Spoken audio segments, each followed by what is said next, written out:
লখিমপুৰ লোকসভা সমষ্টিৰ অন্তৰ্গত আছিল। এইবাৰ মাজুলী বিধানসভা সমষ্টি যোৰহাট লোকসভা সমষ্টিৰ অন্তৰ্ভুক্ত হ'ল আৰু যোৰহাট লোকসভা সমষ্টিৰ অন্তৰ্ভুক্ত হোৱাৰ লগে লগে ভাৰতীয় জনতা পাৰ্টিৰ ৰাষ্ট্ৰীয় কমিটিয়ে মোক এইবাৰ দ্বিতীয়বাৰৰ কাৰণে যোৰহাট লোকসভা সমষ্টিৰ পৰা ভাৰতীয় জনতা পাৰ্টি আৰু মিত্ৰজোঁটৰ প্ৰাৰ্থী হিচাপে নাম ঘোষণা কৰিছে। আৰু মই আজি আপোনালোকৰ মাজলৈ টিকট পোৱাৰ পিছত প্ৰথমবাৰৰ কাৰণে আহিলোঁ। ইয়াৰ আগতে মই কেইবাবাৰো আহিছোঁ। টিকট পোৱাৰ পিছত আজি প্ৰথমবাৰৰ কাৰণে আহিলোঁ আৰু আজি আপোনালোকে যিখিনি মোক মৰম আৰু আদৰ দেখুৱালে তাক মই সদায় আপোনালোকৰ ওচৰত চিৰকৃতজ্ঞ হৈ থাকিম। আপোনালোকে আশীৰ্বাদ কৰিব। আপোনালোকৰ আশীৰ্বাদত মই যাতে সোনকালে সুস্থ হৈ উঠিব পাৰোঁ আৰু পুনৰ মই থিয় হৈ আহি যাতে আপোনালোকৰ ওচৰত ভোট ভিক্ষা কৰিব পাৰোঁ, তাৰ কাৰণে মোক আপোনালোকে আশীৰ্বাদ কৰিব। ইতিমধ্যে আপোনালোকে দেখিছে যে 2014 চনৰ আগৰ ভাৰতবৰ্ষ আৰু 2014 চনৰ পিছৰ ভাৰতবৰ্ষ, 2016 চনৰ আগৰ অসম আৰু 2016 চনৰ পিছৰ অসম আকাশ পাতাল পাৰ্থক্য আছে। 2016 চনৰ আগতে অসমখনত কংগ্ৰেছৰ শাসন আছিল। 15 বছৰ কংগ্ৰেছে শাসন চলাইছে। এই 15টা বছৰ কংগ্ৰেছে শাসন চলোৱাৰ অৱস্থাত আমি মাজুলীলৈ বহুতবাৰ আহিছোঁ। তেতিয়া কাৰণ মই তেতিয়া সৰুখন ছাত্ৰ সন্থাৰ সাধাৰণ সম্পাদকৰ দায়িত্বত আছিলোঁ। মাজুলীৰ জনসাধাৰণে, মাজুলীবাসী ৰাইজে সেই সময়ত মাজুলী উন্নয়নৰ কাৰণে নিৰৱচ্ছিন্নভাৱে প্ৰয়াস অব্যাহত ৰাখিছিল। যিমানবিলাক দাবী-দাবা উত্থাপন কৰিছিল মাজুলী উন্নয়নৰ কাৰণে,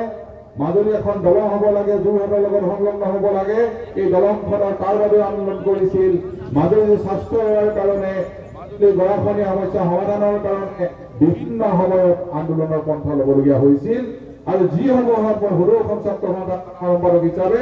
মাজুলীবাসীৰ লগত সেই সময়ত থিয় হৈ আন্দোলনবিলাকত মই অংশগ্ৰহণ কৰিছিলোঁ আৰু তেতিয়াই মই মাজুলীবাসী ৰাইজক সহায় কৰিবৰ কাৰণে আন্দোলনত অংশগ্ৰহণ কৰি প্ৰত্যক্ষভাৱে তাত জড়িত হৈ পৰিছিলোঁ। 2016 চনত মাজুলী এগৰাকী মুখ্যমন্ত্ৰী পালে। ইয়াৰ পৰা আপোনালোকে মুখ্যমন্ত্ৰী হিচাপে সৰ্বানন্দ সোণোৱালক উপহাৰ দিলে আৰু 16 চনৰ পৰা আপোনালোকে দেখিছে যে মাজুলী আজি যেনেধৰণে বিশ্বৰ ভিতৰতে এটা জাকত জিলিকা সমষ্টি হিচাপে গঢ়ি তুলিবৰ কাৰণে আজি চৰকাৰে প্ৰয়াস কৰিছে। এই ধাৰাবাহিকতা অক্ষুণ্ণ থাকিব। আজি মাজুলীৰ গৰাখহনীয়া সমস্যাই হওক, মাজুলীৰ স্বাস্থ্য খণ্ডৰ সমস্যাই হওক, মাজুলীৰ ৰাস্তা ঘাটৰ সমস্যাই হওক, আজি মাজুলীবাসী ৰাইজক আজি মাটিৰ পট্টা দিয়াৰ ক্ষেত্ৰত ব্যৱস্থা গ্ৰহণেই হওক, প্ৰতিটো স্তৰতে আজি অসম চৰকাৰে আজি বিশেষভাৱে পদক্ষেপ গ্ৰহণ কৰিছে। 2026 চনৰ ভিতৰত অৰ্থাৎ 2026 চনৰ বিধানসভা নিৰ্বাচন আছে। তাৰ আগে আগে মাজুলী আৰু যোৰহাটৰ দলং সম্পূৰ্ণ কৰিবৰ কাৰণে ইতিমধ্যে সিদ্ধান্ত গ্ৰহণ কৰা হৈছে আৰু ৰাইজে সেই দলঙৰ ওপৰেদি অহা যোৱা কৰিবৰ কাৰণে সক্ষম হ'ব পাৰিব। এই কথা ইতিমধ্যে মাননীয় মুখ্যমন্ত্ৰী মহোদয়ে ঘোষণা কৰিছে। 2024 চনৰ এপ্ৰিল মাহত নিৰ্বাচন হ'ব আৰু 2টা দিনৰ পিছতেই কোড অফ কণ্ডাক্ট লাগিব, দিন ঘোষণা হ'ব। মোৰ বিশ্বাস যে মাজুলীবাসী ৰাইজ আপোনালোকে এইবাৰ যোৰহাট লোকসভা সমষ্টিৰ অন্তৰ্ভুক্ত হৈছে। মই সৌভাগ্যৱান যে যোৰহাট লোকসভা সমষ্টিৰ অন্তৰ্ভুক্ত হোৱাৰ লগে লগে প্ৰথমবাৰ মই মাজুলীক আপোনালোকক নেতৃত্ব দিবৰ কাৰণে আজি সুবিধা পাইছোঁ। মই তাৰ বাবে ভগৱানক মই বিশেষভাৱে ধন্যবাদ জনাইছোঁ। ভগৱানৰ ওচৰত মই চিৰকৃতজ্ঞ হৈ থাকিম। এইকাৰণেই যে আপোনালোকে মাজুলী যোৰহাট লোকসভা সমষ্টিলৈ অহাৰ লগে লগে অন্ততঃ মোক আপোনালোকে ভোট দিবলৈ পাব আৰু মই আপোনালোকৰ ভোট লৈ আজি ভাৰতবৰ্ষৰ প্ৰধানমন্ত্ৰী নৰেন্দ্ৰ মোদী ডাঙৰীয়াক শক্তিশালী কৰিবৰ কাৰণে মই আগবাঢ়ি যাবলৈ সক্ষম হ'ব পাৰিম। তাৰ বাবে মই নিজকে গৌৰৱৰ অধিকাৰী বুলি ভাবোঁ। আপোনালোকে এইখিনি আশীৰ্বাদ কৰিব বুলি মই আশা ৰাখিছোঁ। মাজুলী সদায় এটা সুনাম আছে। মাজুলী এটা মৰ্যাদা সম্পন্ন সমষ্টি। এই সমষ্টিৰ জনসাধাৰণে সদায় ন্যায়ৰ পক্ষত থিয় দি আহিছে, অন্যায়ৰ পক্ষত কিন্তু কেতিয়াও নাই। সেইকাৰণে আপোনালোকে দেখিছে যে 15টা বছৰ যেতিয়া কংগ্ৰেছৰ শাসনত আছিল, কংগ্ৰেছে কিন্তু কেতিয়াও মাজুলীৰ কাৰণে, মাজুলী উন্নয়নৰ কাৰণে যেনেধৰণে পদক্ষেপ গ্ৰহণ কৰিব লাগিছিল তেনেধৰণৰ পদক্ষেপ কিন্তু গ্ৰহণ কৰা নাছিল। কিন্তু এতিয়া আমাৰ চৰকাৰে, কেন্দ্ৰীয় চৰকাৰে হওক, আজি ৰাজ্য চৰকাৰে হওক, মাজুলী ডেভেলপমেণ্টৰ কাৰণে যেনেধৰণৰ ব্যৱস্থাবিলাক গ্ৰহণ কৰিছে, এই ধাৰাবাহিকতা যাতে আমি অক্ষুণ্ণ ৰাখিব পাৰোঁ, মাজুলীক যাতে আমি বিশ্ববাসীৰ আগত চিনাকি কৰাই দিব পাৰোঁ, এটা জাকত জিলিকা সমষ্টি হিচাপে মাজুলী আমি উজ্বলাই তুলিব পাৰোঁ, তাৰ কাৰণে নৰেন্দ্ৰ মোদী ডাঙৰীয়া তৃতীয়বাৰৰ কাৰণে প্ৰধানমন্ত্ৰী হ'ব লাগিব আৰু নৰেন্দ্ৰ মোদী ডাঙৰীয়া তৃতীয়বাৰৰ কাৰণে প্ৰধানমন্ত্ৰী হ'ব আৰু 2 মাহৰ ভিতৰতে নৰেন্দ্ৰ মোদী ডাঙৰীয়া শপত গ্ৰহণ কৰিব আৰু নৰেন্দ্ৰ মোদী শক্তিশালী কৰিবৰ কাৰণে মৰ্যাদা সম্পন্ন যোৰহাট লোকসভা সমষ্টিৰ পৰা আপোনালোকে মোক আশীৰ্বাদ কৰিব মিত্ৰজোঁটৰ প্ৰাৰ্থী হিচাপে আপোনালোকে মোক ভোট প্ৰদান কৰি ইয়াৰ পৰা জিকাই পঠাব মই আপোনালোকৰ মনৰ কথাবিলাক আপোনালোকৰ সমস্যাবিলাকৰ কথা যাতে মই উত্থাপন কৰিব পাৰোঁ এই সমস্যা সমাধানৰ কাৰণে যাতে পদক্ষেপ গ্ৰহণ কৰিব পাৰোঁ তেনেধৰণৰ চিন্তাৰে আপোনালোকে মোক আপোনালোকে আশীৰ্বাদ কৰিব বুলি মই বিশেষভাৱে আশা ৰাখিছোঁ আজি যোৰহাট লোকসভা সমষ্টি আপোনালোকে দেখিছে বিভিন্ন আজি উন্নয়নমূলক কামবিলাক কৰি আছে আজি যেনেকৈ আজি আপোনালোকে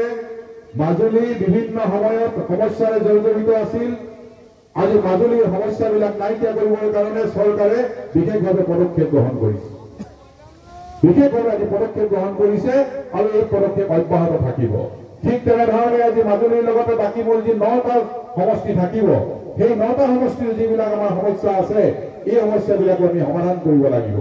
আজি তেনেধৰণে বীৰেন শইকীয়া ডাঙৰীয়াই কৈছে আজি চৰাইদেউক আমি বিশ্ব ঐতিহ্য ক্ষেত্ৰ এই মাহতে এই বছৰৰ ভিতৰতে আমি পাবৰ কাৰণে সক্ষম হ'ম বিশ্ব ঐতিহ্য ক্ষেত্ৰ হিচাপে চৰাইদেউ ঘোষণা হ'ব আমি চৰাইদেউক বিশ্ব ঐতিহ্য ক্ষেত্ৰ আমি পাবলৈ সক্ষম হ'ম আজি আমি শিৱসাগৰৰ ৰংঘৰ সৌন্দৰ্য বৰ্ধনৰ কাৰণে 124 কোটি টকাৰ আমি কাম আৰম্ভ কৰিছোঁ মাননীয় মুখ্যমন্ত্ৰী ডক্টৰ হিমন্ত বিশ্ব শৰ্মা ডাঙৰীয়াৰ নেতৃত্বত এই কামৰ এতিয়া অগ্ৰগতি লাভ কৰিছে এই কাম এতিয়া আৰম্ভ হৈছে তাৰ লগে লগে আপোনালোকে দেখিছে যে আজি লাচিত বৰফুকনৰ বীৰগাথা সম্পৰ্কে বিশ্ববাসীক জনাবৰ বাবে তাত গৱেষণাৰ থলী হিচাপে তাত বিভিন্ন কাম কাজ এতিয়া আৰম্ভ হৈছে লাচিত বৰফুকনৰ 125 ফুট উচ্চতাৰ প্ৰতিমূৰ্তি ইতিমধ্যে প্ৰধানমন্ত্ৰী ডাঙৰীয়াই উন্মোচন কৰিছে শিৱসাগৰত আমি চিকিৎসা মহাবিদ্যালয়কে আধাৰিলা কৰিলো কোনোবা কেতিয়াবা কল্পনা কৰিছিল নেকি সোণাৰী এখন একেবাৰে সৰু ঠাই য'ৰ পৰা নেকি মই বিধায়ক হৈছিলোঁ 16 চনত সোণাৰী সেই সৰু ঠাইডোখৰ যিডোখৰ ঠাইলৈ আমি গৌৰৱ কৰোঁ সেই ঠাইডোখৰ জনসাধাৰণেও কেতিয়াও কল্পনা কৰা নাছিল যে সোণাৰীত এখন চিকিৎসা মহাবিদ্যালয় স্থাপন হ'ব কিন্তু সেই কাম আমি কৰি দেখুৱালোঁ সোণাৰীত এখন চিকিৎসা মহাবিদ্যালয় আমি নিৰ্মাণ কৰিলোঁ 26 চনৰ পৰা সোণাৰী চিকিৎসা মহাবিদ্যালয়ত ক্লাছ আৰম্ভ কৰিবৰ কাৰণে আমি ব্যৱস্থা গ্ৰহণ কৰিছোঁ আমাৰ ছাত্ৰ ছাত্ৰীয়ে তাত মেডিকেল পঢ়িবৰ কাৰণে সুবিধা পাব 26 চনত আমি তাত ক্লাছ আৰম্ভ কৰিম শিৱসাগৰ চিকিৎসা মহাবিদ্যালয় ইতিমধ্যে কাম আৰম্ভ হৈছে শিৱসাগৰ চিকিৎসা মহাবিদ্যালয়তে ভৱিষ্যতৰ দিনত আমাৰ ছাত্ৰ ছাত্ৰীয়ে তাত মেডিকেল পঢ়িবৰ কাৰণে সুবিধা পাব প্ৰতি ঠাইত এনেধৰণৰ উন্নয়নমূলক কাম কাজবিলাক চলি আছে এই উন্নয়নমূলক কাম কাজবিলাক চলি থাকিব আজি আপোনালোকে দেখিছে শিৱসাগৰত এখন পেট্ৰলিয়াম ইনষ্টিটিউট আছে ৰাজীৱ গান্ধী পেট্ৰলিয়াম ইনষ্টিটিউট সেইখন ৰাজীৱ গান্ধী পেট্ৰলিয়াম ইনষ্টিটিউট তাত ডিপ্ল'মা দিয়া হয় আৰু সেই ডিপ্ল'মা তাত ভূপালৰ জেছৰ আণ্ডাৰত আছে এতিয়া মই লোকসভাৰ মজিয়াত এই শিৱসাগৰত থকা পেট্ৰলিয়াম ইনষ্টিটিউটখন এখন আমাৰ পূৰ্ণাংগ পৰ্যায়ৰ ইনষ্টিটিউট কৰিবৰ কাৰণে স্বাধীন চিটিয়া ইনষ্টিটিউট কৰিবৰ কাৰণে অৰ্থাৎ আমাৰ ল'ৰা ছোৱালীয়ে যাতে তাত ডিপ্ল'মা নহয় বিট পঢ়িব পাৰে তেনেধৰণৰ চিন্তাৰে সেইখন উন্নত কৰিবৰ কাৰণে আমি লোকসভাৰ মজিয়াত এটা দাবী উত্থাপন কৰিছোঁ যাতে আমাৰ ল'ৰা ছোৱালীয়ে তাত যাতে ভৱিষ্যতে পেট্ৰলিয়াম ইনষ্টিটিউটত আমাৰ ল'ৰা ছোৱালী পঢ়িবৰ কাৰণে সুবিধা পায় এই ধৰণৰ কামবিলাক কৰিবৰ কাৰণে আমাৰ পদক্ষেপ আছে ভৱিষ্যতৰ দিনত সেই পদক্ষেপৰ প্ৰতি আপোনালোকে সহযোগিতা আগবঢ়াব লাগিব মোৰ দৃঢ় বিশ্বাস জাতি ধৰ্ম বৰ্ণ নিৰ্বিশেষে এইবাৰ নৰেন্দ্ৰ মোদী ডাঙৰীয়াৰ মুখখন চাই আপোনালোকে ভোট দিব ভাৰতবৰ্ষৰ প্ৰধানমন্ত্ৰী নৰেন্দ্ৰ মোদী ডাঙৰীয়া হ'ব লাগিব অসমৰ মাননীয় মুখ্যমন্ত্ৰী ডক্টৰ হিমন্ত বিশ্ব শৰ্মা ডাঙৰীয়াৰ মুখখন চাই আপোনালোকে ভোট দিব অসমৰ প্ৰাক্তন মুখ্যমন্ত্ৰী আজি বৰ্তমানৰ কেন্দ্ৰীয় মন্ত্ৰী সৰ্বানন্দ সোণোৱালৰ মুখখন চাই আপোনালোকে ভোট দিব ভোটটো কাক দিব ভাৰতীয় জনতা পাৰ্টি ভাৰতীয় জনতা পাৰ্টিয়ে কাক প্ৰাৰ্থিত্ব দিছে যোৰহাট লোকসভা সমষ্টিত এই অভাজনক প্ৰাৰ্থিত্ব দিছে আৰু আপোনালোকে তেনেধৰণৰ চিন্তাৰে মোক আশীৰ্বাদ কৰিব মই আপোনালোকৰ মাজলৈ আকৌ আহিম মই একেটা দিন আহি থাকিম মাজে মাজে আপোনালোকৰ মাজলৈ আমি একেলগে কথাবিলাক পাতিম একেলগে আমি আগবাঢ়ি যাম আপোনালোকে সেইকণ আশীৰ্বাদ কৰিব বুলি মই আশা ৰাখি পুনৰবাৰ মই আপোনালোকৰ পৰা ক্ষমা বিচাৰিছোঁ যে মই আজি বহিয়ে আপোনালোকৰ আগত কথাখিনি ক'বলগীয়া হৈছে ইয়াৰ পিছৰবাৰ আহোঁতে আপোনালোকৰ আশীৰ্বাদত মই যাতে সুস্থ হৈ থিয় হৈ আপোনালোকৰ সন্মুখত কথাখিনি ক'ব পাৰোঁ তাৰ বাবে আপোনালোকে আশীৰ্বাদ কৰিব এইখিনিকে কৈ পুনৰবাৰ সকলোলৈকে মই আন্তৰিক শ্ৰদ্ধা নিবেদি মোৰ আশা মই সামৰণি মাৰিম